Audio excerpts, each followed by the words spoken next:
Zjarri mund të shuhet, por pasojat e tij vazhdojnë të mbeten në ajër.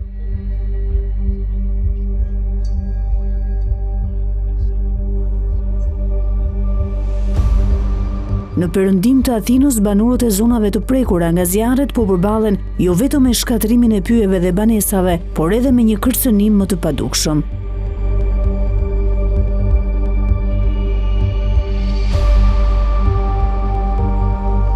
Tymin toksik dhe grimcat e rrezikshme që vazhdojnë të qëndrojnë në atmosferë edhe pasi flakët janë shuar.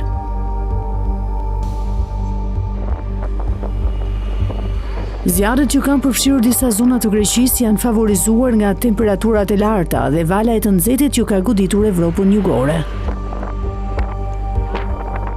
Në zonën e Mandra e Dilias, në perëndim të Athinës, flakët kanë përfshirë sipërfaqe pyjore, zona të banuara dhe ambiente pranë një prej nga zonave më të mëdha industriale të vendit, Aspropyrgos.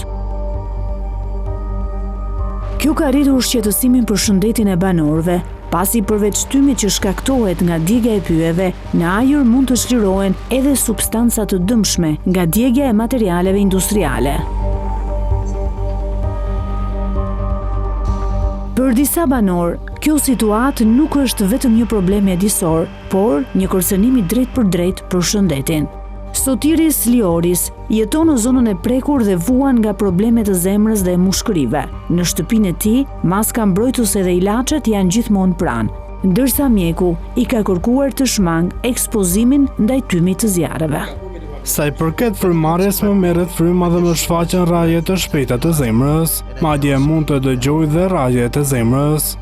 Për njerëzit me sëmundje të zemrës apo të mushkërive, grimcat të lëshuara nga zjarret mund të shkaktojnë përkeqësimin e gjendjes shëndetësore, por rreziku nuk përfundon në momentin kur shuhen flakët.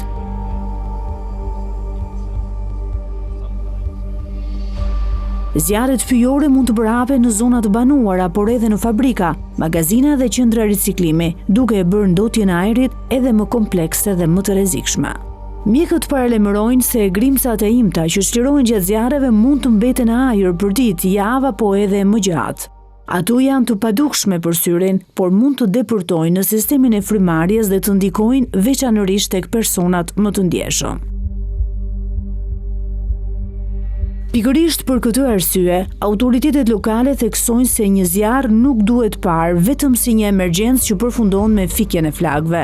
Pasojat shëndetësore dhe mjedisore mund të vazhdojnë edhe shumë kohë më pas. Një zjarr në pyje dhe pasojat e tij nuk përfundojnë kur zjarri shuhet. Grimcat që çlirohen nga zjarret rëndojnë atmosferën për shumë muaj.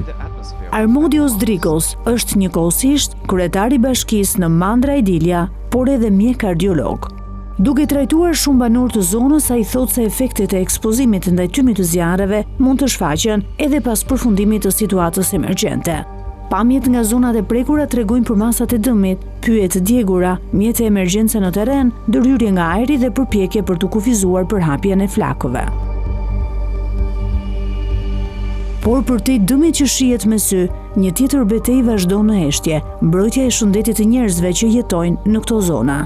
Vitet e fundit, vendet e Mesdheut janë përballur gjithnjë e më shpesh me periudha të nxehtësisë ekstreme dhe zjarre të mëdha, të cilat vënë në provë komunitetet dhe shërbimet e emergjencës. Në këto kushte, sfida nuk është vetëm të ndalohen flakët, por edhe të përballohen pasojat që ato lën pas.